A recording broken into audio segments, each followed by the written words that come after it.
انتظار صاحب، آپ کے افسانوں میں، ناول میں، آپ کے ماضی کا، آپ کی بستی کا، آپ کے بچپن کا، آپ کے وطن کا بہت ذکر آتا ہے. تو مجھے تو بہت دلچسپ معلوم ہوتا ہے. لیکن میں یہ چاہوں گا کہ آپ یہ بتائیں کہ آپ کے افسانوں سے، ان کہانیوں سے اس ماضی کا کیا تعلق ہے.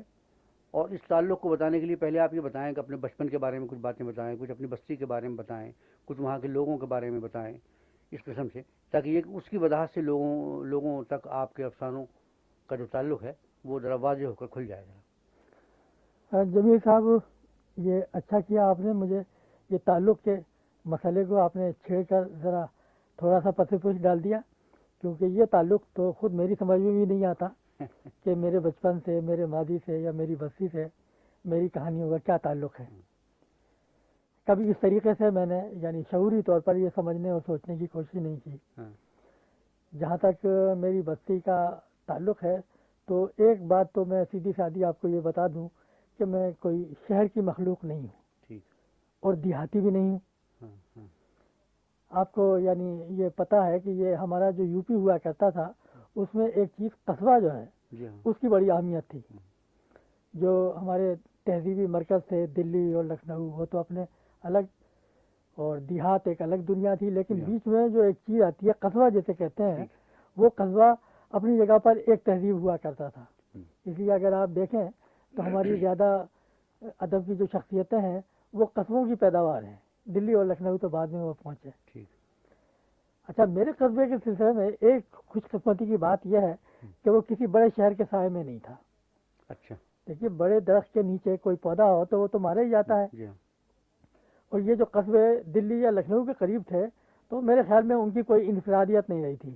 وہ تو بیچارے زمینہ بن کر رہ گئے تھے دلی اور لکھنؤ کا.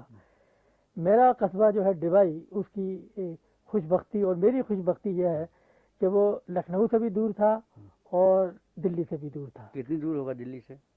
اب میں نے میلوں کا حساب تو کیا ہی نہیں، لیکن آپ یوں سمجھ لیجئے کہ علی گڑھ اور دلی کا فاصلہ تو آپ کے ذہن میں ہوگا. جی ہاں.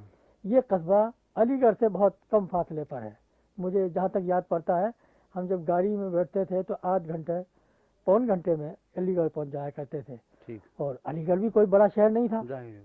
تو اس لیے میرے قصبے کی اپنی ایک انفرادیت مجھے لگتا ہے کہ تھی کہ وہ کسی بڑے شہر کا سایہ اس پر نہیں پڑ رہا تھا اور خالص اور نخالص قصبہ تھا.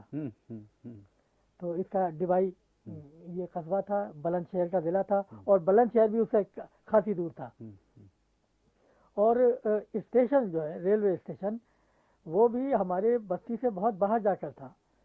میں نے بچپن میں ریل کی سیٹی کی آواز نہیں سنی تھی. اچھا اچھا. تو اور مجھے آج تک یاد ہے کہ لاری اور بھی ذرا دیر ہی سے آئی تھی وہاں، لیکن لاری شروع ہو گئی تھی جب میرا بچپن ہے. اور بس کچے رستے ہوا کرتے تھے ہماری بستی میں، اور درخت تھے اور چڑیاں تھی اور کچھ لوگ تھے. اور درخت ایسے تھے کہ مجھے لگتا تھا کہ وہ درخت کچھ آدمی سے نظر آتے تھے. بعض درخت ایسے کہ بالکل جیسے کوئی بزرگ شخصیت ہو، اور بعض بزرگ شخصیتیں ایسی لگتی تھیں جیسے یہ کوئی گھنا درخت ہے. تو یہ امتیاز کرنا بھی اس قصبے میں درخت اور آدمی کے درمیان ذرا اس طریقے سے فاصلہ نہیں تھا، ان میں یہ بہت قریب قریب نظر آتے تھے. تو اس قسم کی وہ بستی تھی. اور میں تو چھوٹا سا محلہ تھا جس میں ہم رہتے تھے، چھوٹی سی بستی تھی وہ. اور جنگل کیا تھا، وہ کچھ درخت تھے آس پاس، یعنی بستی سے ذرا باہر نکلے تو ہم اسے جنگل کہتے تھے. کوئی بہت گھنا جنگل بھی نہیں تھا، لیکن وہ جو چند درخت نظر آتے تھے وہی مجھے بہت بڑا گھنا جنگل نظر آتا تھا. یعنی میں جب گرمی کی دوپہروں میں گھر سے چھپ کر نکلتا تھا اور جنگل میں پہنچتا تھا تو مجھے بس ایسا لگتا تھا جیسے کوئی داستان کا شہزادہ جو ہے یا سوداگر زادہ جو ہے کسی لمبے سفر پر نکل گیا ہو اور وہاں ایک جوخم سے دو چار ہو. تو میرا جوخم دو قسم کے ہوتے تھے. ایک تو یہ کہ میرے والد صاحب نے بہت پابندی لگا رکھی تھی کہ تمہیں گھر سے نہیں نکلنا، اور میں ان سے چھپ کر گرم دوپہروں میں باہر نکلتا تھا. اور دوسرے یہ کہ جب بستی سے ہم نکلتے تھے دوپہر کو، جو لڑکے اور بھی ساتھ ہوتے تھے تو اب یہ نظر آتا تھا کہ ہم بستیاں اور شہر اور ساری انسانی آبادی بہت پیچھے رہ گئی ہے اور ہم کسی بہت بڑے سفر پر جا رہے ہیں اور کوئی گھنا جنگل ہمارے سامنے ہے. تو اس قسم کا وہ تجربہ ہوتا تھا، حالانکہ کوئی جنگل ونگل وہاں نہیں تھا، چند درخت تھے. اس قسم کی وہ فضا تھی. اور ایک بات یہ ہے کہ میں نے جب تک اس قصبے میں رہا، میں نے اسکول کی تعلیم نہیں پائی. میں کسی اسکول میں داخل نہیں ہوا تھا. اچھا. اس میں میرے والد صاحب کا ایک تعصب شامل تھا.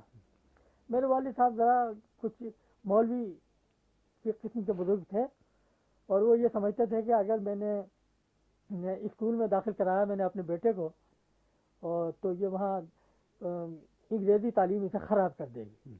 انگریزی اسے پڑھنی چاہیے، لیکن انگریزی بھی میں ہی پڑھاؤں گا اور پہلے عربی پڑھاؤں گا.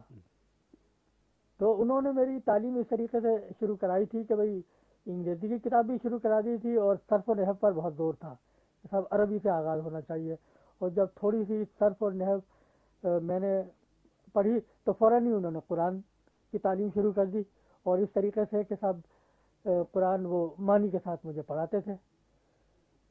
تو یہ اب وہ جو قرآن کا جو انہیں پڑھانا ہے، قرآن تو میں شاید نہیں پڑھ سکا پورے طریقے سے، نہ عربی سیکھ سکا، لیکن یہ کہ قرآن کے حاشیے میں جو قصے ہوا کرتے تھے اور انبیاء کے تذکرے اور بستیوں کا تذکرہ، تو وہ مجھے بہت یعنی عجیب اس میں کشش تھی اور میں اس کے سہار میں بہت رہ گیا تھا. اور اب میں یہ بتا دوں کہ اب جب میں کہانی لکھتا ہوں تو یوں تو مجھے اپنی بستی بہت یاد آتی ہے، لیکن کبھی کبھی میں بھول جاتا ہوں کہ میں کون سی بستی کا ذکر کر رہا ہوں، کیونکہ کچھ بستیاں، بہت سی بستیاں میرے اندر گھل مل گئی ہیں. ایک بستی میں تو میں رہتا تھا، اور کچھ ایسی بستیاں تھیں جن کا ذکر میں پڑھتا تھا کتابوں میں، کہیں قرآن شریف کے یعنی زمین میں اس کے حاشیوں میں. تو پتہ نہیں کون سی ماضی کی بستی اور میری بستی میں اس کا ایک اس طریقے سے گھال میل ہو گئی ہیں، مختلف زمانوں کی بستیاں میری بستی میں، کہ مجھے لگتا ہے کبھی کبھی کہ میں اپنی بستی میں نہیں ہوں، کسی اور بستی میں ہوں، یا کسی پرانی بستی کا جب میں تصور کرتا ہوں تو لگتا ہے کہ وہ میری بستی تھی. تو اس طریقے سے اب میں یہ کہہ نہیں سکتا کہ میرے تصور میں میری بستی کی حدیں کہاں ختم ہوتی ہیں اور وہ زمانے قدیم کی بستیوں کی حدیں کہاں سے شروع ہوتی ہیں. یعنی یہ میں نہیں بتا سکتا، کبھی کبھی بھول جاتا ہوں کہ میں ڈبائی میں ہوں یا شرح بستی میں ہوں. اچھا. ایک زمانہ میں نے بچپن ہی گزارا بستی، افسوس کہ ہم جلدی ہی ہمیں اس بستی سے نکلنا پڑا. کس عمر میں آپ وہاں سے؟ میں کوئی 10-11 میرے خیال میں 10-11 کی عمر ہوگی میری اس وقت، جبکہ ہمارا خاندان کا کچھ خاندان آباد تھا ہاپوڑ میں. تو ہمارے خاندانی حالات، گھر کے حالات کچھ ایسے ہو گئے کہ والد صاحب نے، چونکہ خاندان ہمارا زیادہ تر ہاپوڑ ہی میں آباد تھا، تو انہوں نے سلام کیا ڈبائی کو اور چلے ہاپوڑ کی طرف. اچھا، ہاپوڑ بھی ایک قصبہ تھا، لیکن یہ قصبہ ذرا مختلف قسم کا تھا. یہ اول تو دلی یہاں سے بہت قریب تھی، اور یہ میرٹھ کے قصبے میں تھا. میرٹھ بھی ایک بڑا شہر ہے، تمہیں معلوم ہے. اور یہ اپنی جگہ پر ہاپوڑ جو ہے ایک بڑی منڈی تھی، تو اس لیے اس میں وہ قصباتی فضا جو کہ میں چھوڑ کر آیا تھا نہیں تھی. قصبہ یہ بھی تھا، لیکن یہ ایسا قصبہ تھا جس میں کچھ شہر کی سی ایک کیفیت ذرا موجود تھی. تو میرا سفر جو ہے، اچھا میں ایک بات اور بتا دوں کہ میں ہوں تو قصباتی آدمی، لیکن اسی ڈبائی کے قریب ایک وہ دیہات بھی تھا، گاؤں تھا، جس کا ہمارے کچھ جدی پشتی تعلق تھا، دانپور، کیونکہ ہمارے خاندان کی کوئی زمینیں وہاں تھیں اور ہمارے ایک دادا جان جو ہیں وہاں رہتے تھے. میرے والد کے ماموں صاحب. اچھا، ان دادا جان پہ مجھے یاد آ گیا کہ وہ اپنے وقت کے بڑے اس سارے علاقے کے بڑے عامل سمجھے جاتے تھے. اور تو ہمارے والد کہا کرتے تھے کہ سب ہمارے ہر پشت میں ایک نہ ایک بزرگ کوئی صوفی قسم کی شخصیت ضرور ہوتی ہے. تو اس نسل میں وہ میرے بچپن میں وہ میں نے اپنے ان دادا جان کو دیکھا جو کہ بڑے عامل تھے، اور جتنے آس پاس کے قصبوں کے اور دیہات کے لوگ تھے، جب کسی پہ جن آ جاتا تھا، کوئی آصف زدہ کوئی ہو جاتا تھا، کوئی اس قسم کا مسئلہ، کوئی بہت بیمار پڑ جاتا تھا، تو ان سے تعویذ لینے آتے تھے. تو وہ ان کا تصور بھی وہ ایک بزرگ کی شخصیت میرے تصور میں اب تک بسی ہوئی ہے. اور ہم جب وہ اس دیہات میں جاتے تھے، گاؤں میں، تو اور اس گھر میں، تو وہاں ایک بہت گھنا سا درخت تھا اور اس کے نیچے وہ بیٹھے رہتے تھے اپنی سفید داڑھی کے ساتھ. تو وہ درخت اور وہ بزرگ میرے تصور میں کچھ مل ملا کر ایک شخصیت بنتے ہیں. اچھا. تو میرا سفر یوں سمجھیے کہ شعور کا سفر جس طریقے سے ہوا ہے کہ میں نے ایک دیہات سے بھی میرا رشتہ رہا، لیکن اصل میں قصبے میں پیدا ہوا. وہیں میں نے پھر ایک چھوٹے سے قصبے سے نکل کر ایک بڑے قصبے میں پہنچا جیسے ہاپوڑ کہتے ہیں، اور ہاپوڑ میں میری تعلیم کا باقاعدہ تعلیم کا آغاز ہوا، کیونکہ یہاں میرے خاندان والوں کا بالخصوص میری جو بڑی ہمشیرہ تھیں انہوں نے کہا کہ نہیں ہم تو اسکول میں داخل کرائیں گے اسے، آپ گھر پر جو آپ کو تعلیم دینی ہے وہ دیں لیکن اسکول میں پڑھے گا ہمارا بھائی. تو ہم اسکول میں داخل ہوئے وہاں. تو میں ذرا 8ویں کلاس میں داخلہ ہوا، یعنی سیدھا ہی میں 8ویں کلاس میں داخل ہو گیا تھا. اور وہاں سے جب ہائی اسکول میں کر چکا تو پھر اب یہاں سے پھر میں نے ایک زخم لگائی شہر کی طرف. تو میں میرٹھ پہنچا. اچھا. تو میرٹھ میں 6-7 سال گزارے تعلیم کے، اور پھر سن 47 جب آیا تو ہم نے میرٹھ کو سلام کیا اور اس کے ساتھ ہندوستان کو سلام کر لیا اور لاہور آ گئے. تو یہ جو دیہات سے شہر تک کا سفر میرا اس طریقے سے ہے، اور شاید اس میں جو میرے شعور کی تربیت ہوئی ہے تو اس میں مجھے تو حصہ یہی نظر آتا ہے کہ میرے قصبے کی جو ہے ساری بود و باش اور قصبے میں رہنے کا طریقہ اس کا مجھ پر واقعی اثر ہے. اس کے پتہ نہیں یہ اچھا ہے یا اثر ہے. میرے ذائقے جو ہیں اور میرے ٹیسٹ جو ہیں وہ بھی کچھ تصواتی قسم کے ہیں. مثلا میں آج تک یہ نہیں بھولتا کہ میں مکئی کی روٹی اور وہ جو ہم نے بچپن میں کھائی تھی اپنے، اور مٹھا جسے چھاچھ بھی کہتے تھے، اور گڑ اور اس قسم کی چیزیں جو ہیں وہ ذائقے میری زبان پر اب تک یعنی جھرجھری سی لیتے ہیں. اور مجھے اس قسم کی نہ تو اب مکئی کی روٹی کھانے کو ملتی ہے، نہ سرسوں کا ساگ، نہ گڑ، وہ چیزیں مجھے یاد آ کے رہ جاتی ہیں. تو میرا جو نوسٹلجیا ہے اس میں یہ ذائقے بھی شامل ہیں جنہیں میں گم کر بیٹھا ہوں. اچھا. تو ذرا نوسٹلجیا کی بات تو آپ سے بعد میں کی جائے گی. آپ یہ بتائیں کہ وہ جو بستی اور میں چھوٹا قصبہ، پھر بڑا قصبہ، پھر شہر، تو یہاں کچھ شخصیتیں، کچھ بزرگ لوگ، کچھ آپ کے استاد، کچھ عزیز و اقارب میں کچھ شخصیتیں ایسی ہوں گی کہ جنہوں نے آئندہ خوابوں کے ساتھ آپ کے مختلف تصورات اور مختلف چیزوں کے ساتھ گڈمڈ ہو کر ایک ایسی شکل اختیار کر لی ہوگی کہ جو آپ کے افسانوں میں کردار بن گئے ہوں گے. تو ان لوگوں کے بارے میں، ان شخصیتوں کے بارے میں کچھ آپ اپنے تاثرات اگر دیں تو اس سے آپ کی کہانی کے سمجھنے میں خیال سے شاید کوئی اس قسم کی شخصیتیں. اب دیکھیے نا، اب میں اپنی نانی اماں کا بہت حوالہ دیا کرتا ہوں کہ صاحب میں نے تو کہانی لکھنی نانی اماں سے سیکھی ہے. تو ہماری ایک نانی اماں واقعی اس قسم کی تھی، یعنی میری والدہ کی وہ پھوپھی تھی. یعنی باقاعدہ میں نے اپنی نانی اور دادی کو، نانی کو تو بالکل نہیں دیکھا تھا، اور دادی جان کا بس مجھے ایک ہلکا سا شائبہ سا ہے کہ میں نے ابھی آنکھ کھولی تھی کہ ان کا انتقال ہو گیا. اور دادا اور نانا تو میرے شاید پیدائش کے کسی پہلے ہی مرحلے میں شاید گزر گئے تھے، میں نے انہیں دیکھا ہی نہیں. تو میری ایک نانی جان ضرور تھی جن سے میں نے کہانیاں سنی اور رات رات بھر کہانیاں سنی ہیں ان سے. اچھا. تو واقعی ان کی شخصیت کا اثر ہے مجھ پر. اور میں جب یہ کہتا ہوں تو محض یہ فکشن نہیں ہے کہ میں نے نانی اماں سے کہانی لکھنی سیکھی ہے، اس میں صداقت بھی ہے. اچھا. تو اس کے کچھ ایسے دکاندار اسی زمانے میں ہم جب محلے میں جیسے نکلتے تھے، کوئی بعض دکاندار ایسے بیٹھے ہوئے نظر آتے تھے کہ مجھے بہت عجیب سے لگتے تھے. اور بعض شخصیتیں ہاپوڑ میں آ کر بعض شخصیتیں ایسے دیکھی کہ اور ہمارے عزیزوں رشتہ داروں میں تھیں کہ وہ مجھے بالکل افسانے کے کردار سے نظر آتے تھے. جب ہم ان کا قصے سنتے تھے کہ انہوں نے کیا کیا مار کے مارے ہیں. مثلاً ایک آدھ تو بتائیں. مثلاً ایک ہمارے خاندانی میں ایک بزرگ تھے جنہیں استاد کہا جاتا تھا. اچھا. تو اس وقت جب میں ہاپوڑ پہنچا ہوں تو وہ خاصے بوڑھے ہو چکے تھے، لیکن میں نے ان کے قصے بہت سنے کہ صاحب ان کا تو ایک پورا گروہ تھا، اور یہ جب حکم دیتے تھے گروہ کو تو یہ بڑی دور دور مار کرتا تھا ان کا گروہ. اور اگر کوئی اور اس کے سردار تھے یہ، اور بڑے بڑے یعنی اچھا غلہ جو ہے ان کے سامنے بس یعنی کانپتا تھا. یہ اس قسم کی اور ان کی شخصیت نظر آتی تھی. یہ ان کا لمبا قد اور چھریرا بدن اور گوری رنگت تو نظر آتے تھے کہ کسی زمانے میں یہ بہت جوان ہوں گے اور بہت تگڑے آدمی ہوں گے. تو اس قسم کی شخصیتیں تھیں، اور ان کے واقعات بہت سے تھے جو میں نے سنے تھے.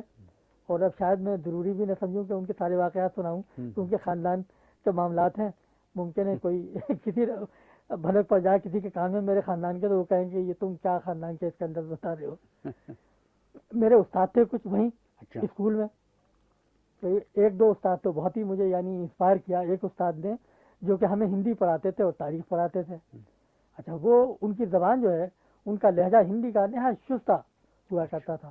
ویسے تو ہندی کے خلاف ہمارا اس زمانے میں بڑا تعصب تھا، لیکن ان کی زبان مجھے بہت اچھی لگتی تھی، اور وہ مجھے بہت یعنی مطلب اچھی کن معنوں میں لگتی تھی، لہجے یعنی کے ان اعتبار کا سے؟ لہجہ ایسا لگتا تھا مجھے کہ وہی جیسے مولانا محمد حسین آزاد نے جو اس برج بھاشا کی خصوصیت بتائی ہے کہ اس کی شیرینی، اچھا تو وہ شیرینی مجھے ان کے لہجے میں نظر آتی تھی۔ اچھا تو وہ تقریر بڑی اچھی کرتے تھے، اور انہوں نے مجھے بھی ڈبیٹر بنانے کی کوشش کی، تو میں نے کچھ اس زمانے میں ڈبیٹ پہ بھی حصہ لیا ان کی وجہ سے، کچھ کھیل بھی کھیلے، ہاکی کے بہت اچھے پلیئر تھے، تاریخ بہت اس کے ساتھ پڑھاتے تھے۔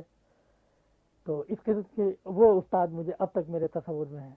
جب میں آیا ہوں یہاں میرٹھ کالج میں، تو ہمیں دو استاد بہت اچھے لگے تھے۔ اچھا اچھا ایک استاد تو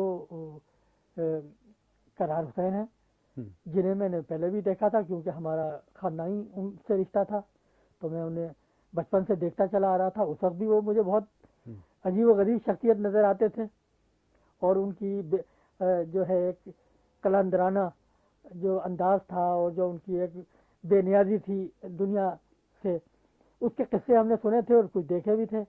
پھر ہم انہیں ان کی شاگردی کا شرف حاصل ہوا تو وہاں دیکھا، تو اور بھی ان سے رشتہ قائم ہوتا چلا گیا، اور بس ایک وقت ایسا آیا کہ ہم انہیں اپنا ایک روحانی گرو سمجھنے لگے۔ اچھا ایک دوسرے استاد تھے جو ہمیں انگریزی پڑھاتے تھے، مکھرجی، اچھا ان کا انداز بھی ہمیں بہت اچھا لگا۔ ہاں ان سے میرا کوئی ذاتی کبھی رشتہ قائم نہیں ہو سکا، شاید وہ مجھے الگ سے پہچانتے بھی نہ ہوں، لیکن ان کی شخصیت اور ان کا پڑھانے کا انداز وہ مجھے بہت انسپائر وہ کرتا تو تھا۔ ان میں ایک عجیب دیوانگی تھی اس کے پڑھانے میں، اور یہ کہ وہ اپنے کورس میں محدود نہیں رہتے تھے، بلکہ جب شروع ہو گئے تو شروع ہو گئے، اور مختلف بات تم نے بھی شاید ہاں ان وہ استاد بڑے سے پڑھے پڑھا لکھے ہوگا۔ آدمی تھے، اور وہ جس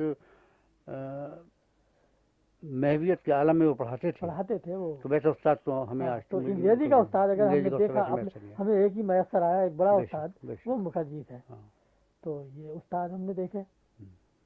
اب اور کوئی شخصیت اس وقت ذہن میں نہیں آ رہی، ورنہ وہ ایک جیلانی صاحب تھے۔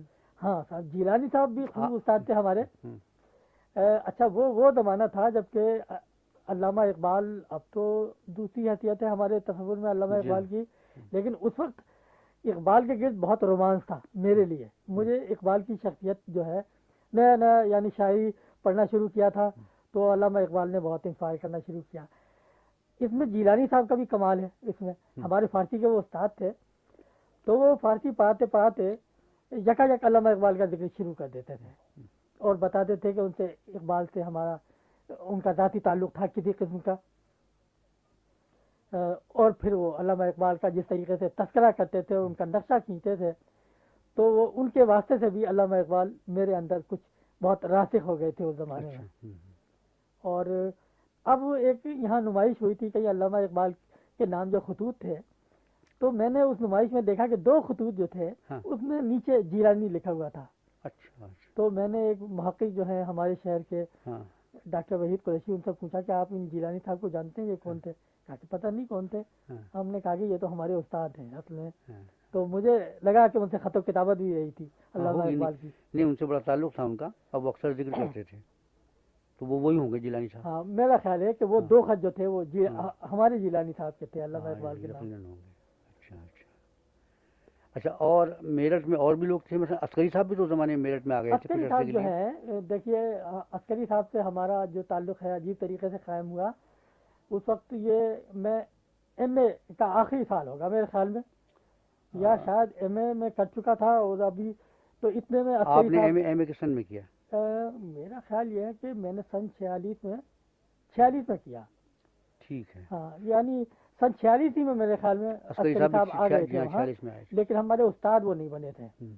ہماری مڈبھیڑ تو عجب طریقے سے ہوئی تھی ان سے کہ ہم کوئی مشاعرہ ہوا تھا وہاں میرٹھ میں ایک بڑا مشاعرہ، اس میں فراق صاحب آئے ہوئے تھے، جی ہاں تو ہمارے فراق صاحب کے اس وقت ہم فین بنے ہوئے تھے، جی ان کے کچھ باتیں پڑھی تھیں ساقی میں اور کچھ غزل وزل ایک آدھ دیکھی تھی، تو ہم ان کی شخصیت کا بڑا اثر تھا. تو میری خواہش یہ ہوئی کہ فراق صاحب کو کسی طریقے سے اپنے کالج میں لایا جائے. میں اس زمانے میں میگزین سے میرا تعلق تھا، میرٹھ کالج میگزین سے، یا جی ہاں، شاید نہیں تھا.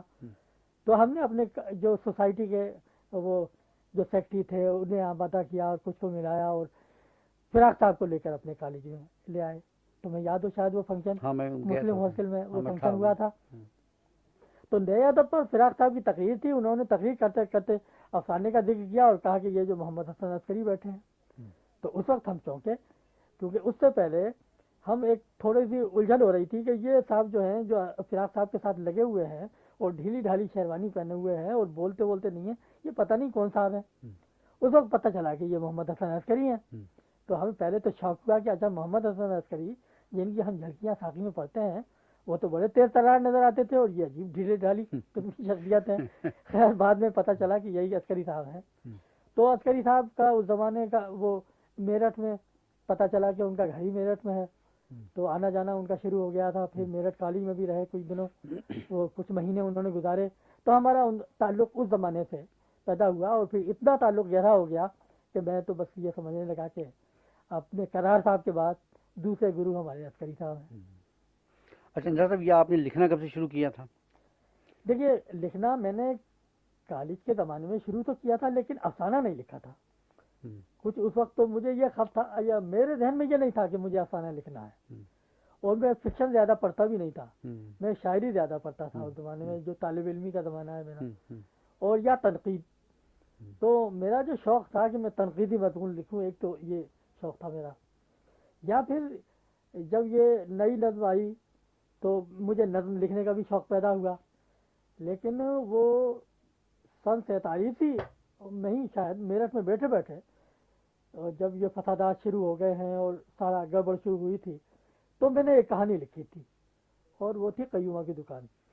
اچھا یہ پہلی کہانی ہے؟ یہ میری پہلی کہانی تھی. اچھا اسی زمانے میں ایک اور کہانی جو گلی کوچے کی آخری کہانی ہے استاد، وہ بھی میں نے وہیں بیٹھ کر لکھی. اچھا یہ 47 کی دونوں؟ یہ سن 47 کی دونوں کہانیاں ہیں، لیکن یہ بہت ان کی خام شکل تھی.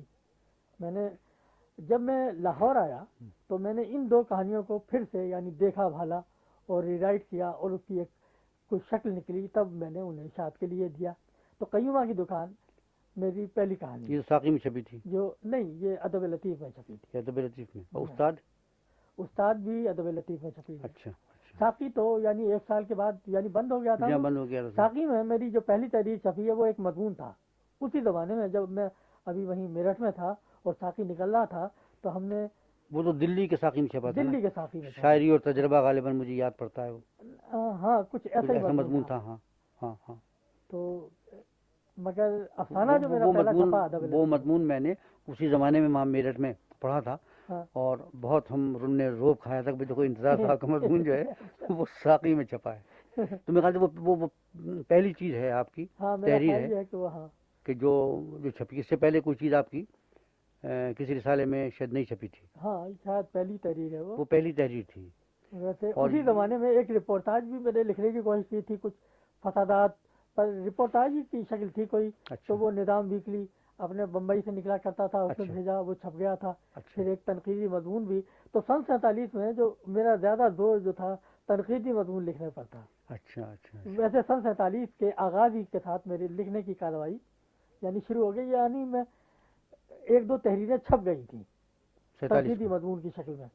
لیکن افسانہ میرا سن 47 کے بعد سن 48 میں شائع ہونا شروع ہوا اور لاہور میں آ کر یعنی افسانہ نگار کی حیثیت سے میری عمر اتنی ہی ہے جتنی پاکستان کی عمر ہے. اچھا اور میرٹھ کے زمانے کے کوئی کچھ آپ کی دلچسپیاں، کچھ واقعات؟ میرٹھ کے زمانے کی دلچسپیاں یہ ہیں کہ شروع کے سال جو ہیں وہ تو میرا بڑے تنہائی کے سال ہیں. یعنی 4th ایئر تک میرا زمانہ جو ہے بہت تنہائی کا زمانہ گزرا ہے، کیونکہ کالج میں میرا میل جول جو رہا ہے یعنی اختلاط یعنی آپ طلباء کے ساتھ بہت کم رہا ہے. یعنی پہلے سال فرسٹ ایئر میں آپ نے داخلہ میرٹھ کالج میں لیا تھا؟ جی ہاں میرٹھ کالج میں لیا تھا. تو 4 سال جو میرے بس الگ تھلگ رہتا تھا میں. صرف یہ کہ میرا ایک پرانا دوست تھا اسکول کا، ریوتی سرن شرما، ہاں ہاں ہاں تو وہ کچھ اس سے ہی وہ بھی میرٹھ کالج میں پہنچ گیا تھا، تو اس کے ساتھ میرا کچھ تھا تھوڑا سا مکالمہ، باقی کسی کے ساتھ کوئی خاص نہیں تھا. لیکن یہ جو 5th ایئر اور 6th ایئر میں میرٹھ کالج سے باہر یعنی ایک تھوڑا سا ایک کراؤڈ نظر آیا کچھ لکھنے پڑھنے والوں کا، جو کچھ ہم عمر تھے، کوئی کم عمر تھا. مطلب اس میں نام تو ان بتائیں. میں مثلا سلیم احمد ایک دم فوراً ذہن میں آتا ہے، اور جمیل جالبی، اس وقت جالبی وہ نہیں تھے، وہ جمیل احمد تھے اس وقت. اور اس وقت اور اس قسم کے اور تھے، یعنی یہ تو چونکہ مگر وہ آپ کو یاد ہوگا وہ کیسر زیدی صاحب وغیرہ وہ تو سینئر تھے. کیسر زیدی جو تھے ہم تو بہت سینئر تھے، اور وہ ان سے ہمارا تعلق اس طریقے کا قائم ہوا کہ جیسے یہ بھی ہمارے کوئی بہت سینئر ہیں اور اسٹیبلشڈ شاعر نظر آتے تھے ہمیں اس وقت، اور ہم ان کے سامنے بہت ادب کے ساتھ بیٹھتے تھے. تو ان سے بھی ہمارا بڑا رشتہ قائم ہو گیا تھا، اور انہوں نے ہمیں بہت یعنی پیٹرنائز کیا اور بہت تھپکی دی ہماری وہ جو ہم اس زمانے میں لکھ پڑھ رہے تھے.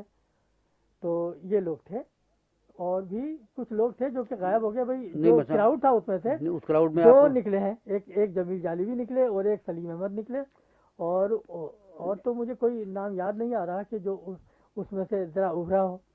ویسے اس میں جیسا آپ کو یاد ہوگا ایک شاعر تھے، ایک دو، ایک تو درویش میرٹھی تھے، ایک درویش میرٹھی تھے، اور ایک وہ ویسے تو وہاں پر وہ نقشب جارچوی بھی تھے اور اچھا یہ تو پرانے لوگ ہوئے نا جو پہلے سے ہیں. وہ میں تو ان لوگوں کا ذکر کر رہا ہوں جن سے خاص رشتہ قائم ہوا، جو کہ ہمارے قریب ہمارے ہم عمر تھے. حفیظ میرٹھی کسی کا فیض عام کالج سے تعلق تھا، کسی کا میرٹھ کالج تھے، اور کوئی طالب علمی کی منزل سے نکل چکا تھا. ایک حفیظ، ہاں تم نے یاد دلایا، وہ تھے، ان کا ترنم بھی بہت اچھا تھا، غزل بھی بہت اچھی کہتے تھے. ایک تھے حقی حدی، وہ بھی تھے. اس قسم کے یہ تھے جن کی محفلیں وغیرہ ہوتی تھیں. جب میں نے ان محفلوں میں آنا جانا شروع کیا تب میری کچھ دوستیاں قائم ہوئیں. لیکن جیسا ایک بات تو یہ تھی نا کہ وہ ماحول کی جو میرٹھ میں آپ کو ملا، جو ہمیں ملا، تو اس میں ایک بڑی یعنی ادب سے لگاؤ اور ادب سے دلچسپی، شعر و شاعری کا ذوق، وہ ایک عام تھا اس ماحول کا یا اس معاشرے کا، اس شہر کا مزاج تھا نا. ہاں یہی میں کہہ رہا ہوں، اس مزاج کا بڑا اثر پڑا ہے. جب میں اس یعنی وہ جو یہ ایک ٹولیاں تھیں جو اس قسم کی کارروائی کر رہی تھیں ادبی، اور ان میں سے کوئی پرانی غزل کہہ رہا تھا، اور کسی کا یہاں شوق تھا کہ کوئی نیا قسم کا تجربہ کرے. مثلا سلیم احمد اس زمانے میں علامہ اقبال کے انداز میں قطعات کہنے لگے تھے، پھر انہوں نے فراق کے انداز میں غزل کہنی شروع کی. تو اس قسم کے لوگوں سے جب رابطہ قائم ہوا تو احساس ہوا، پھر مجھے احساس ہوا کہ بھائی میرٹھ میں نے اپنی جڑیں پیدا کر لی ہیں. اور اس وقت پھر میرٹھ سے نکلنے کو جی نہیں چاہ رہا تھا. ایسی فضا بن گئی تھی ارد گرد کہ میں سمجھتا تھا کہ اب میں اس مٹی کا حصہ بن رہا ہوں. کہ اتنے میں ایک دوسرا عمل شروع ہو گیا، اور پھر ہجرت ہم نے کی وہاں سے. اب یہ ہجرت کی بات آپ نے کی صاحب، ایک بات یہ بتائیے کہ ہجرت تو بہت سے لوگوں نے کی، لکھنے والوں نے بھی ہجرت کی، بے شمار لوگوں نے، لیکن ہجرت جو ہے وہ آپ کے مثلا فکر کا، آپ کی تحریر کا، آپ کی سوچ کا، بلکہ آپ کی تخلیقی شخصیت کا ایک ایسا جز بن گیا کہ آپ کے یعنی ہر تحریر میں وہ کسی نہ کسی شکل میں وہ نظر آتا ہے. تو اس تجربے کے بارے میں آپ بتائیں کہ ہجرت کا تجربہ جو ہے وہ آپ کے باطن میں اس نے کیا عمل کیا کہ وہ آپ کے لیے مستقل موضوع بن گیا. بس اس پہ تو مجھے میر کا ایک شعر یاد آ رہا ہے، کیا رنج دلی میر جوانی میں کھینچا تھا، زردی نہیں جاتی تیرے رخسار سے اب تک. اب آدمی کے لیے یہ طے کرنا بہت مشکل ہوتا ہے کہ جوانی میں یا لڑکپن میں جو واردات اس کے ساتھ گزر گئی ہے، تو جو تجربہ اس کے ساتھ ہوا ہے، کوئی بھی تجربہ جو ہے وہ اس کے اس طریقے کا بن جاتا ہے کہ پھر وہ شاید اس کی شخصیت کا حصہ بن جاتا ہے، یا اس کی ساری سمت کو بدل دیتا ہے، سوچنے کی، محسوس کرنے کی. تو شاید ہمارا رنج دلی یہی تھا کہ ہمیں ایک زمین کو چھوڑنا پڑا، اور وہ اس طریقے سے وہ بنا کہ اب وہ جو ہے اب میرے لیے بہت وضاحت کرنی مشکل ہے، کیونکہ اگر میں اس کی وضاحت کر سکوں اپنے اس تجربے کی تو شاید پھر مجھے افسانہ لکھنے کی ضرورت نہ رہے. نہیں تو اس میں یہی ہے کہ میری سمجھ میں نہیں آتا یہ سارا عمل جو میرے ساتھ گزرا ہے اس تجربے کے حوالے سے کہ اس کی گرفت ذہن پہ کس قسم کی ہے، کس نوعیت کی ہے، تو اسے سمجھنے ہی کے لیے تو میں افسانہ لکھتا ہوں. اچھا، اس چیز پر مثلا جو آپ کے ایک دوست تھے اور مشہور شاعر ناصر کاظمی. ناصر کاظمی کی مثلا جو سوچ تھی، جس انداز سے وہ باتیں کرتے تھے آپ میں، تو ان کے یہاں بھی ہجرت کا ایک تجربہ ہے جس کو وہ شاعری میں وہ اپنے مختلف طریقے سے بات ہے. تو آپ کے خیال میں آپ کے اندر اور ناصر کاظمی کے اندر یہ ہجرت کا جو ایک تجربہ تھا یہ بیک وقت نہیں ابھرا؟ ہاں، یعنی اسی سے یعنی ناصر کاظمی سے میرا تعلق تھوڑا سا، یعنی وہ اس کی غزل جو تھی وہ اپنے طور پر ہجرت کا تجربہ آ رہا تھا، میرے افسانے میں اپنے طور پر. پھر ہم شاید اسی تجربے کے حوالے سے ایک دوسرے کے قریب آئے. تو اس سے کیا نتیجہ آپ بتا رہے تھے، کیا تھا؟ یہ کہ یہ تجربہ جو ہے محض میرا انفرادی مسئلہ نہیں تھا، بلکہ یہ ایک عہد کا تجربہ تھا جو اپنا کام کر رہا تھا. اور کچھ یعنی ادب میں جو بعض لکھنے والوں کو اس نے مخصوص طور پر اپنے اظہار کے لیے شاید چن لیا. لیکن ذرا ایک بات میں یہ بتانا چاہ رہا تھا کہ جس زمانے میں آپ فسادات کے بارے میں افسانے لکھ رہے تھے، مثلا ایک بن لکھی رزمیہ اور اس قسم کے دوسرے آپ کچھ افسانے لکھے، اسی زمانے میں ناصر کاظمی جو ہے وہ کے لیے فسادات جو تھا وہ ان کے لیے ایک تخلیقی مسئلہ بنا ہوا تھا، ہے نا. اس کے بعد جب یہ دور ختم ہوا، تقریباً کوئی 50 کے لگ بھگ، یہ فسادات کا سلسلہ جو ہے ادب میں کچھ کم پڑ گیا تھا، پھر ہفتے ہفتے وہ ختم ہو گیا. تو اس کے بعد دوسرا سلسلہ جو ہے وہ یہ شروع ہوا، ہجرت کا مسئلہ شروع ہوا. یعنی سن 50 تک ہجرت کوئی مسئلہ نہیں تھا، ہجرت کا کوئی مسئلہ نہیں تھا ادب میں، صرف فسادات تھے. اس کے بعد ہجرت جو ہے وہ مسئلہ بنا ہے سن 1950 کے بعد. اور یہ چیز بیک وقت آپ کے یہاں بھی شروع ہوئی اور ناصر کاظمی کے یہاں اپنے دوسرے انداز سے شروع ہوئی. تو میں اصل میں کہنا ہی چاہ رہا تھا کہ کہیں یہ کوئی شعوری عمل تو نہیں تھا؟ نہیں، اب میں آپ سے ایک بات کی وضاحت کرنا چاہوں گا، وہ یہ کہ دیکھیے فسادات پر جو افسانے لکھے جا رہے تھے اس زمانے میں، فسادات تو عام موضوع تھا، اس پر غزلیں بھی لکھی جا رہی تھیں، نظمیں بھی اور افسانے بھی. اس عہد کے جو افسانہ نگار تھے جو پہلے سے اپنا مقام رکھتے تھے، کلی چندر، سعادت منٹو، یہ تو ان کا موضوع جو تھا فسادات تھے. لیکن آپ ناصر کاظمی کو بھی دیکھیں تو فسادات ناصر کاظمی کا موضوع نہیں ہے، اور میرے افسانوں کو دیکھیں تو اس میں بھی فسادات کا ذکر اس طریقے سے نہیں آتا، مثلا جیسے کلی چندر کے یا اس زمانے نہیں، کے وہ تو اصل میں وہ تو مزاج ہی الگ ہے. ہاں، تو وہ یعنی واقعے کے طور پر نہیں آتے، فسادات کے واقعات جو ہیں اس میں بیان نہیں ہوتے، لیکن وہاں فسادات کا اہمیت ہے، ان کے مرکزی موضوع ہے ان افسانہ نگاروں کے یہاں. تو یہ جس طریقے سے ہم نے نہیں، وہ تو مثلا آپ کے ان کے ترقی پسندوں کو جو اپروچ تھا ریئلزم کا، کہ صاحب جو کچھ وہ دیکھا، جو کچھ معاشرے میں ہو رہا ہے اس کو وہ بیان کر دیتے تھے. تو اسی لیے کرشن چندر کے افسانے یا اس زمانے میں دوسرے لوگوں نے جو کہانیاں لکھی ہیں تو ان میں وہ ایک قسم کی وہ رپورٹنگ تو ہے. یعنی ایک یہ ہے کہ ان کا موضوع یہ ہے کہ دیکھیے یہ کیسا یعنی خوریزی ہو رہی ہے اور کس طریقے سے ایک غیر انسانی فعل ہو رہا ہے اور آدمی کا خون بہا رہا ہے. اچھا، میرا افسانہ جو ہے جب میں انہیں دیکھتا ہوں غریب خوشی کا افسانے، تو اس میں سارا دکھ جو یہ ہے کہ بھئی بستیاں خالی ہو رہی ہیں، ایک تہذیب جو ہے اجڑ رہی ہے، اس قسم کا یعنی یہ زیادہ ملے گا. تو وہاں ایمفیسس کسی دوسری بات پر ہے، یہاں کسی دوسری بات پر ہے. تو یہی جو ہے نا، رفتہ رفتہ جب چند سال گزر جاتے ہیں ہمیں یہ لکھتے ہوئے، عمل کرتے ہوئے، تو ایک پھر سوچنے کا بھی تو سلسلہ شروع ہوتا ہے کہ ہم کر کیا رہے ہیں. تو ناصر کاظمی نے اپنے طور پر یہ سوچا کہ میں کیا کر رہا ہوں، میں نے اپنے طور پر سوچا، آپس میں تبادلہ خیال ہوا، اور جو ذرا لکھنے والے تھے آس پاس ان کے، پھر یعنی اس گفتگو سے، اس ڈائیلاگ سے شاید ہم نے یہ جو فارمولیشن کی تھوڑی سی، وہ اس میں ہجرت کی بات شروع وہ مجھے یاد ہے کہ وہ آپ لوگوں کی ایک ٹیبل ٹاک جو تھی وہ شائع ہوئی تھی سویرا میں، ہجرت کی خوشبو. پہلی ٹیبل ٹاک جو میری اور ناصر کاظمی کی شائع ہوئی ہے وہ ہے ماہ نو میں. اس کا عنوان تھا غالب پر تھی وہ پہلی ٹیبل ٹاک. نہیں، یہ جو ہجرت کی خوشبو کے نام سے سویرا میں آئی تھی، یہ نہیں، یہ خوشبو کی ہجرت. اس میں 4 آدمی شامل تھے، میں، ناصر کاظمی، حنیف رامے، شیخ صلاح الدین، حنیف رامے، 4 آدمی تھے. اور پھر انہوں نے ہجرت کے مسئلے پر یہ تو پھر عقل کی باتیں ہوئی نا، اور سمجھنے کی کوشش کہ یہ ہجرت کیا چیز کیا ہے. یعنی میرے لیے اور ناصر کاظمی کے لیے مسئلہ یہ تھا، اس ڈائیلاگ میں بھی یہی مسئلہ ہے کہ ہم کر کیا رہے ہیں.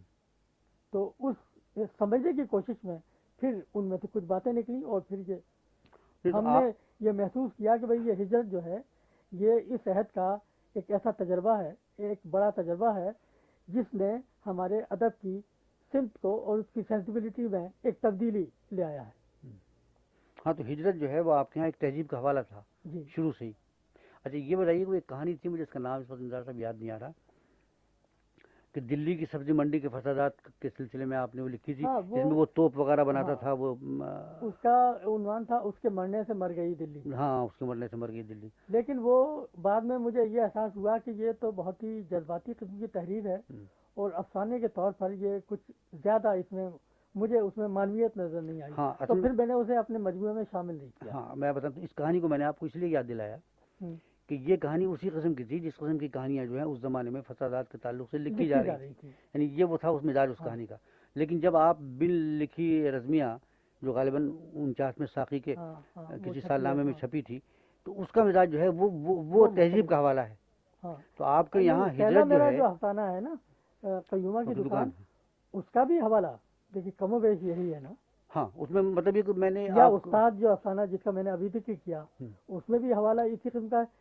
وہ جو افسانہ بل لکھی وہ جو لکھا گیا تھا اس کے مرنے سے مر گئی دلی، تو وہ مجھے یوں احساس ہوا کہ یہ بہت ایک ایسی جذباتی تحریر ہے کہ جو میرے دوسرے افسانے جو میں لکھ رہا ہوں ان سے ذرا الگ سی ہے، اور کچھ مجھے میں مطمئن نہیں ہوا اس سے۔ ہاں وہ تو ظاہر ہے اس کا مزاج ہی ہاں مختلف تھا ذرا سا۔ تو آپ کے یہاں اصل میں جو ہجرت ہے وہ تہذیب کے حوالے سے آتی ہے، جی اور دوسروں کے یہاں جو ہجرت ہے وہ کچھ اور اس کا سلسلہ ہے۔ ہاں تو اس میں فرق جو ہے جو بنیادی جو ہے وہ اسی لیے آپ کے یہاں ہجرت جو ہے وہ زیادہ متاثر کرتی ہے، زیادہ جو ہے وہ اپیل کرتی ہے بمقابلے دوسرے لوگوں کے۔ اور یہ کام جو ہے یہ افسانے میں ہو سکتا تھا، شاعری میں اس نوعیت سے نہیں ہو سکتا تھا۔ جی ہاں ہاں یہ بھی ٹھیک ہے۔ اچھا ایک چیز ایک ذرا اور بتائیں تو کافی وقت ہو گیا، وہ یہ کہ آپ پر ایک الزام یہ لگایا جاتا ہے کہ صاحب آپ کو نوسٹلجیا کا آپ الزام لگاتے ہیں۔ اول تو نوسٹلجیا جو ہے وہ کوئی ایسی بری چیز تو ہے نہیں، کوئی گالی والی تو ہے نہیں نا، مطلب یہ ایسا ہے کہ جیسے یاد وطن کی ہڑک سی جیسی ہوتی ہے۔ تو آپ اس کے سلسلے میں کوئی بتائیں کہ جو نوسٹلجیا کا الزام جو آپ پہ، یعنی یہ الزام تو میں اسے نہیں سمجھتا، لیکن لوگ جو ہیں کچھ اس طرح سے اس لفظ کو استعمال کرتے ہیں کہ جیسے یہ کوئی بہت ہی بری بات ہو۔ تو بات یہ ہے کہ ہمارے زمانے میں تو ادب خود ایک الزام ہے نا، ہاں جب یہ ہم بات ٹھیک ہے۔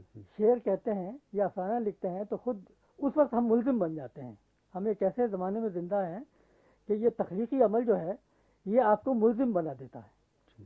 تو اور جو میرا سارا مسئلہ یہ ہے کہ بھئی افسانے کو ایک تخلیقی تجربہ ہونا چاہیے، وہ پروپیگنڈا بعد میں ہو، اور جو کوئی معاشرتی مقصد اگر اس سے پورا ہوتا ہے تو وہ ہوتا رہے، لیکن مجھے یعنی مقصدی افسانہ یا پروپیگنڈا یا افسانہ نہیں لکھنا ہے، مجھے تو اپنے تخلیقی تجربے سے کام ہے۔ جب میں یہ بات کہتا ہوں تو یہ بات کہہ کر بھی میں ملزم بن جاتا ہوں۔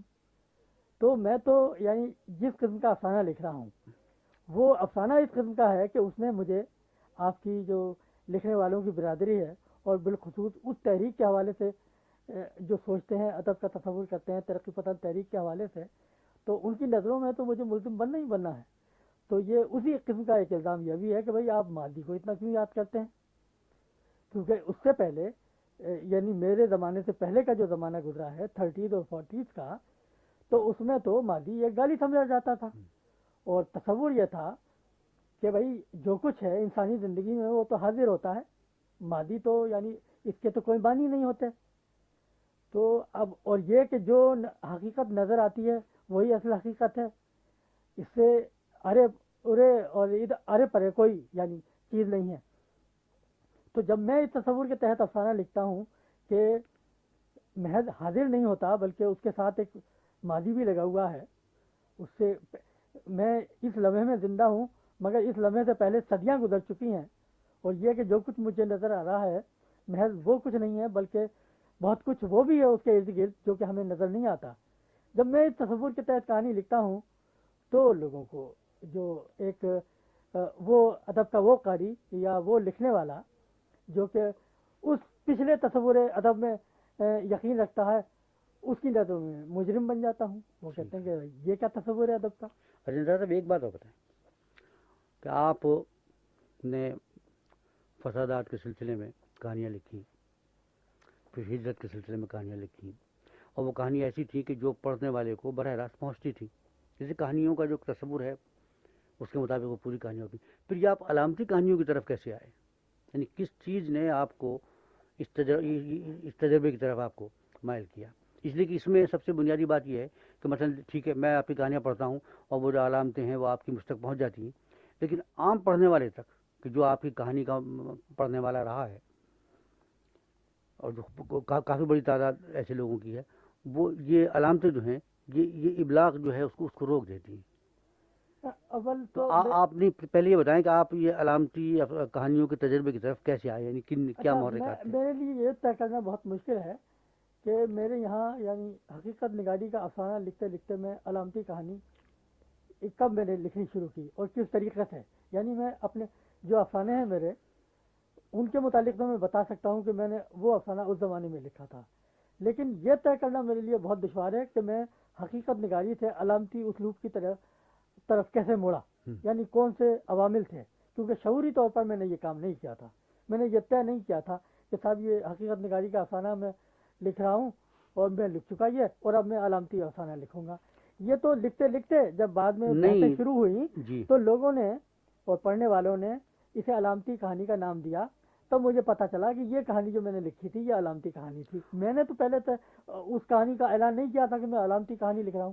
اندر اس کی وجہ ایک وجہ تو نہیں تھی کہ جب وہ پہلا مارشل لاء لگا تھا سن 58 میں اور اس کے بعد کے جو حالات تھے تو اس میں وہ بات کی جو اس سے پہلے آپ حقیقت نگاری والی کہانیوں میں بیان کر رہے تھے تو اس پہ اتنی پابندیاں نہیں تھیں، لیکن جب مارشل لاء لگا اور ایوب خان کی حکومت اس میں آئی تو اس وقت جو ہے آپ کو اپنی بات کہتے ہوئے کچھ جھجک وغیرہ محسوس ہوتی ہو، تو اس لیے آپ کے ذہن نے سوچا کہ اپنی بات کہنے کے لیے آپ کسی ایسی کوئی طریقہ اختیار کریں کہ جو لوگوں تک پہنچ جائے اور کسی طرح سے گرفت میں نہ سکیں. اچھا، اب میں اس پر تو کہیں یہ وجہ نہیں تھی کہ علامتی کہانیوں کی ابتدا یوں ہوئی؟ یہ ایک وجہ ہے لیکن یہ پوری وجہ نہیں ہے. ہاں، یہ ظاہر ہے. اس وجہ کے بارے میں بھی میں کر دوں کہ یہ ویسے یہ ٹھیک ہے کہ یہ میرے یہاں جو تبدیلی اگر نظر آتی ہے، جو افسانے جن کو بعد میں علامتی کہانی کہا گیا وہ اسی زمانے کے لکھے ہوئے ہیں جب ماشاء اللہ لگ چکا تھا.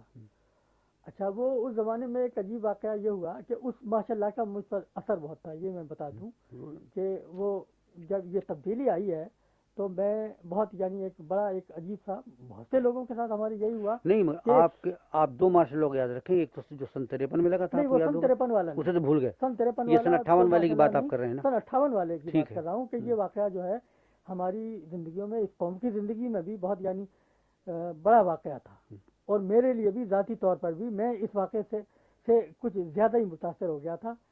اچھا، چونکہ میں نے کچھ اسی زمانے میں اس قسم کے بعض تحریریں بھی پڑھی تھیں جن کا مجھ پر ویسے ہی اثر ہو رہا تھا. یعنی میں بتا دوں کہ بالکل ایک بات سے دوسری بات یعنی بھڑ گئی تھی. یعنی سن 58 میں نے کافکا کو باقاعدہ پڑھا تھا. اچھا. اس کی کہانیاں، اس کے ناول، وہ بھی مجھ پر بہت اس وقت مجھے بہت عجیب سا لگ رہا تھا کہ یہ کس قسم کا لکھنے والا ہے. پھر یہ واقعہ ہماری زندگی میں گزر گیا تو میں تھوڑا سا یعنی اس سے بہت ایک عجیب اثر ہوا. تو اس کے بعد جو میں نے کہانی لکھی ہے تو وہ آخری آدمی تھی. یعنی یہ پہلی کہانی میری پہلی کہانی یہ تھی سن 58 کے بعد جو میں نے یہ سن 59 میں لکھی ہے، شاید 59 کے درمیان میں یا کسی وقت لکھی تھی وہ. تو وہ کہانی پھر اس کہانی کو اور اس کے بعد اور کہانیاں بھی لکھی. زرد کتا، یہ 19 سالوں میں 1-2 سالوں کے اندر کئی کہانیاں ایسی لکھی گئیں اور جس کو بعد میں کہا گیا کہ یہ علامتی کہانی ہے. تو لیکن میں یہ سمجھتا ہوں کہ ادب کی ایک جو آپ کے معاشرے کی سطح پر یا سیاسی واقعات گزرتے ہیں یا معاشرتی واقعات گزرتے ہیں وہ بھی اثر انداز ہوتے ہیں ادب پر، لیکن محض اس کے حوالے سے آپ کسی رجحان کی پوری توجہ نہیں کر سکتے. ہاں، تو یہ علامتی قصہ جو ہے یہ اس کی ایک وجہ یہ ہے. لیکن جب ہم ذرا زیادہ گہرائی کے ساتھ تجزیہ کریں تو میرا خیال یہ ہے کہ اور عوامل بھی ہیں جو کام کر رہے ہیں اور میں اس وقت پوری تشریح نہیں کر سکتا. نہیں، میرے خیال سے اس میں ایک وجہ اور بھی تھی کہ منٹو تو مر ہی چکے تھے. اچھا، ترقی پسند افسانے نے جس طریقے سے افسانے کو پھیلایا، مقبول بنایا، تو ان کا جو ڈھنگ اور طریقہ تھا، انداز تھا، ریئلسٹک ہاں انداز جو تھا، اس میں اتنی یکسانیت آ گئی تھی کہ نئے لکھنے والے وہ یہ سوچ رہے تھے کہ اب ہمیں کوئی نیا راستہ تلاش کرنا چاہیے، اس لیے کہ یہ کہانیاں تو بہت گھس پٹ چکی ہیں، ہاں، وہ اس یہ ہے سے بھی لوگ تنگ آ کہ چکے تھے۔ حقیقت نگاری کا اسلوب جو ہے بھائی، ایک اسلوب کے کچھ امکانات ہوتے ہیں، اور ایک اسلوب ایک خاص یعنی ضرورتوں کے تحت اور ایک عہد کے واسطے سے جنم لیتا ہے، تو وہ تو اس کے سارے امکانات ایسا لگتا تھا کہ بس وہ تو بھنڈار آ گئے، وہ تو بروئے کار آ چکے وہ ایگزاسٹ ہو گیا جیسے ہیں۔ کہ وہ اسلوب جو تھا۔ تو اب اس سے کوئی نہ کوئی یعنی جو لکھنے والا تھا، کسی کے یہاں کوئی نہ کوئی رخ الگ ہونا تھا، تو اس طریقے سے جب وہ اسلوب اپنے امکانات ختم کر چکا، تو کسی نہ کسی کے واسطے سے کوئی نیا اسلوب جو ہے نہیں تو آپ یہ آنا تھا۔ دیکھیے کہ ایک تو اس زمانے کا تصور کہ جب مارشل لا لگا تھا وہ آپ نے ذہن میں رکھیں، اور دوسری طرف یہ کہ یہ جو حقیقت پسندی والا جو افسانہ تھا، اس سے لوگ تھک ہاں، چکے تھے، تھک چکے تھے، اور یہ نیا افسانہ تھک چکا تھا اپنی یہ جگہ افسانہ پہ۔ بھی تھک چکا تھا، تو اب نئے لکھنے والے جو ہیں، نئے ذہن جو تھا وہ کسی نئی چیز کی تلاش میں تھے، تو اسی لیے یہ جب علامتی افسانہ آپ کی کہانی مثلا آخری آدمی جب آئی اور تو پھر یہ کہ اس کی اسی کے ساتھ یہ کہ ہمارے طرز احساس میں کوئی ایسی تبدیلی آئی ہوگی ہاں ہاں یقینا، کہ جس کی وجہ سے وہ حقیقت نگاری کا اسلوب جو ہے وہ اس کے ساتھ ہم آہنگ نہیں تھا، یعنی قاری کیوں بور ہو رہا تھا حقیقت نگاری کے افسانے پڑھ کر، اور کیوں اسے یکسانیت کا احساس ہو رہا تھا کہ عہد بدل گیا تھا، عہد کے ساتھ طرز احساس میں کوئی تبدیلی آئی تھی، اور وہ نیا طرز احساس جو تھا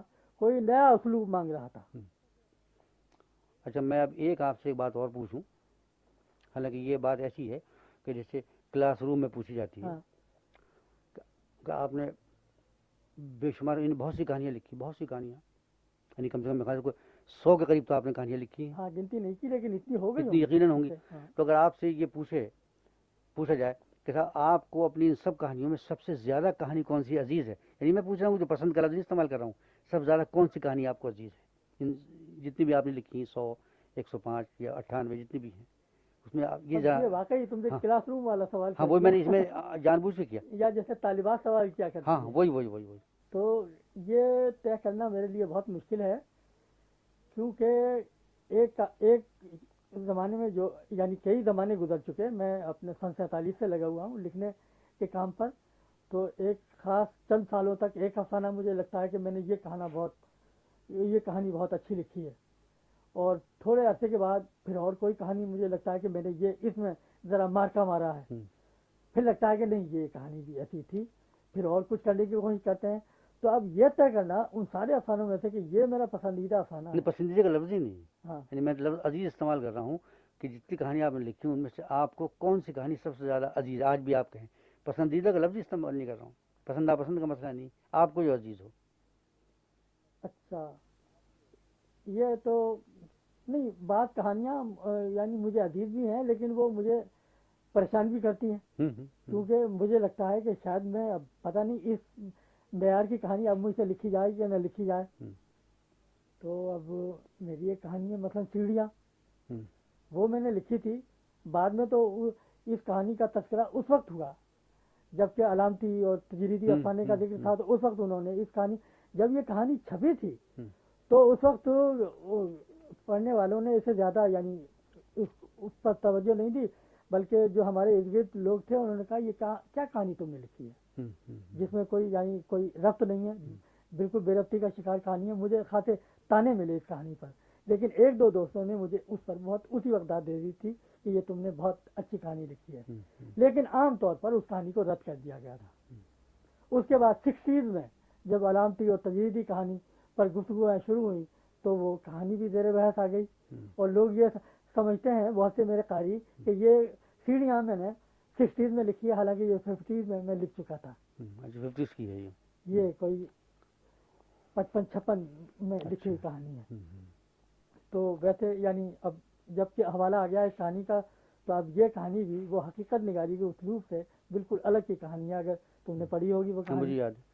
اچھا ایک بات بتائیے کہ اگر آپ سے یہ کہا جائے کہ صاحب آپ اپنے جتنے افسانوں کے مجموعے ہیں، جتنی کہانیاں آپ کی مختلف جگہ چھپی ہیں جو موجود ہیں، اس میں سے آپ ایک 12 کہانیوں کا ایک انتخاب کر دیں، ہیں یعنی آپ سے کہا جائے کہ خود ہی آپ اپنی 12 کہانیوں کا انتخاب کر دیں، تو آپ ذرا 12 کہانیاں کون کون سی ہوں گی ذرا وہ تو بتا دیں۔ مطلب ایک تو یہی ہوگی